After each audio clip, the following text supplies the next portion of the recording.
suis avec Olivier Bugette, PDG de la boîte IMO. Bonjour Olivier, merci d'être avec nous. On ne présente plus la boîte IMO, mais enfin tout de même, il y avait quelques amnésiques ici. Rappelez-nous le cœur de votre activité. Ça fait déjà 10 ans que vous existez. Même 15. Oui, 15. Oui. La boîte IMO, c'est une entreprise qui accompagne les agents immobiliers dans les différentes tâches qui sont les leurs au travers des outils que nous produisons, des logiciels, des sites, des applications, tout ce dont un agent immobilier peut avoir besoin au quotidien. Et à force de développer des solutions pour les agents immobiliers, nous avons fini par les accompagner beaucoup plus largement sur des thématiques liées à la formation, sur des thématiques liées au juridique, à la communication, au marketing. Donc aujourd'hui, nous sommes un partenaire des agents immobiliers indépendants, puisque ce sont des agents immobiliers indépendants qui constituent 100% de notre clientèle aujourd'hui et nous les accompagnons au quotidien. On imagine que la période du Covid a beaucoup fait évoluer les choses de votre côté. Oui, il y a eu une accélération de la digitalisation des process. Donc oui, tout ce qui est signature électronique, visite virtuelle, etc. évidemment ont été publicités et sont restés ancrés maintenant dans les habitudes des agences. Donc en ça a accéléré la digitalisation. De l'actualité, je crois, vous avez des choses à nous annoncer aujourd'hui ? Oui, absolument. Je suis très heureux de profiter de ce salon pour annoncer le lancement d'un observatoire. Nous avons voulu réparer une injustice puisque aujourd'hui nous avons les 2/3 du marché des agents immobiliers qui sont représentés par les indépendants et malheureusement on ne parle pas suffisamment d'eux. Ce sont toujours les réseaux d'agences ou les réseaux de mandataires qui sont sur le devant de la scène. Oui. Et nous avons voulu remédier à ça en créant un observatoire qui va s'appeler l'Observatoire Intercab, puisqu'Intercab c'est la communauté qui réunit les 8000 professionnels qui nous font confiance chaque jour, et c'est l'Observatoire des agents immobiliers indépendants. Donc on a la capacité au travers de cet observatoire d'aller remonter des informations du terrain pour alimenter les médias, pour alimenter les Français qui sont porteurs d'un projet, qu'ils soient des acquéreurs ou des vendeurs, parce que nous avons une capacité à interroger notre clientèle et ces 45 000 utilisateurs avec des taux de réponse qui sont assez impressionnants.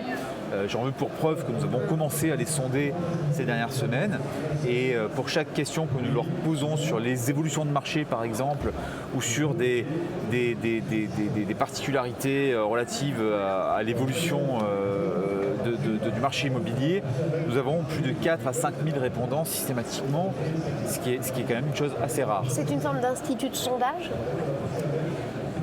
On peut dire ça comme ça ? On peut dire ça comme ça, oui. C'est pas véritablement un baromètre, c'est un outil qui est là pour prendre le pouls dans un moment précis de ces professionnels qui eux-mêmes sont le reflet du marché.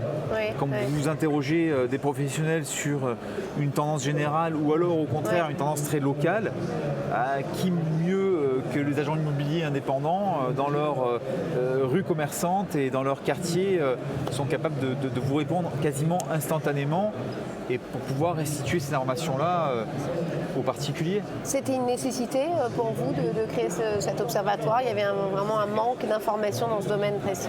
Une nécessité, pas réellement, c'était une envie de redonner un petit peu la parole et de remettre en lumière les agents immobiliers indépendants au travers de cet immense réseau qu'ils constituent. Parce que même s'il est mal organisé, de plus en plus, ils travaillent ensemble, ils collaborent, et donc ils créent une certaine force à laquelle nous, on essaie de donner corps et de donner âme.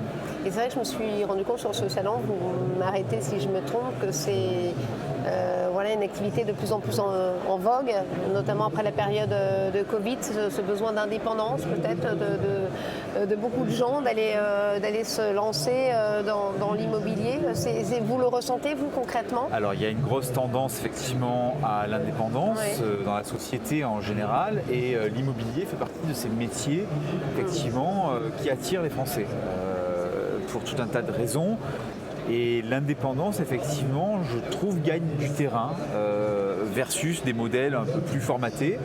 On sent que les gens ont envie de faire les choses librement, en toute indépendance et en même temps, pour autant, ils ont besoin d'être accompagnés sur tout un ensemble de sujets parce que le métier de l'immobilier est un métier qui est très exigeant et qui revêt... Et concurrentiel, j'allais dire. Comment se distinguer aujourd'hui? Oui, il y a surtout un niveau concurrentiel en deçà duquel il ne faut pas être. Et pour tenir ce niveau-là de qualité, on est obligé à un moment donné de se structurer, de se faire accompagner par les bons partenaires. Donc, que vous êtes. Donc merci. Qu'on s'attache à être. Et puis bonne chance pour cet observatoire, cette dernière activité. Merci à vous, Olivier.